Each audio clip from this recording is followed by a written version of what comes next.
ઈડરિયાગઢની સૌથી ઊંચી ટોચ પર રૂઠી રાણીનું માળિયું આવેલું છે। ચોમાસાની ઋતુમાં ઈડરિયાગઢ પરની પ્રકૃતિ સોળે કળાએ ખીલી ઉઠી છે। ત્યારે ચોમાસાની ઋતુમાં આહલાદક વાતાવરણની મજા માણવા પર્યટકો આવતા હોય છે। ગઢની મુલાકાતે આવતા પર્યટકો તેમજ સ્થાનિકો પોતાનો જીવ જોખમમાં મૂકી રહ્યા છે।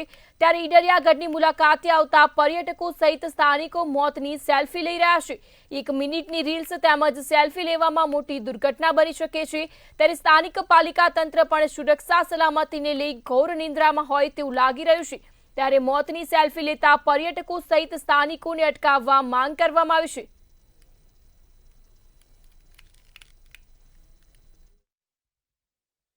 સાબરકાંઠાનું ઈડરની અંદર આપણો ઈડરિયો ગઢ બહુ પ્રખ્યાત છે। ઈડરિયા ગઢને પ્રવાસન સ્થળ તરીકે આપણે જોઈએ છીએ, ત્યાં લોકો હજારો પ્રવાસીઓ ફરવા આવતા હોય છે। ઈડરિયા મહેલ પર ફરવા આવતા હોય છે, પરંતુ મુખ્ય વાત એ છે કે ઈડરની ટોચ ઉપર આવેલું રૂઠી રાણીનું માળિયું જે અત્યારે જર્જરી હાલતમાં છે, છતાં પણ પ્રવાસીઓ ત્યાં ઉપર આવીને સેલ્ફી પાડતા હોય છે, રીલ્સ બનાવતા હોય છે, જેને કારણે ત્યાં જોખમી રીલ્સો ઉપર ટોચ ઉપર જઈને લેતા હોય છે, જેના લીધે કોઈ જાનહાનિ બને તેવી શક્યતાઓ બનેલી હોય છે। જેને આપણે તેને ધ્યાન દોરવા માટે આપણે રજૂઆતો પણ નગરપાલિકામાં કરેલી છે। ઈડરગઢ ઉપર ચોમાસાની અંદર એક હરિયાળું વાતાવરણ હોય છે અને એ નજારો જોવા માટે દૂર દૂરથી લોકો પર્યટકો અહીંયા આવતા હોય છે।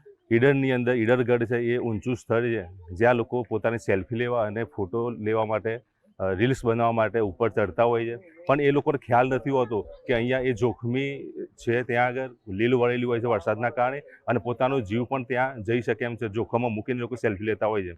તંત્રને ઘણીવાર રજૂઆત કરી છે, છતાં બી હજુ સુધી કોઈ પગલાં લીધા નથી।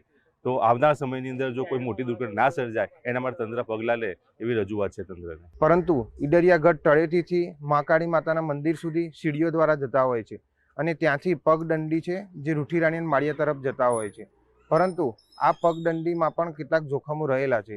ઘણા લોકો ઉપર જઈને ત્યાં ગાડી સેલ્ફીનો આનંદ લેતા હોય છે, પણ સેલ્ફીના આનંદ આ કેટલીક વખત કોઈ ઘટનામાં પરિવર્તિત ના થાય તે પણ જોવાનું રહ્યું। આ માટે તંત્રને અને અધિકારીને વિનંતી છે કે આ દિશામાં ચોક્કસ પગલાં લેવામાં આવે, જેથી આવા જોખમી કિસ્સાઓ બનતા રોકી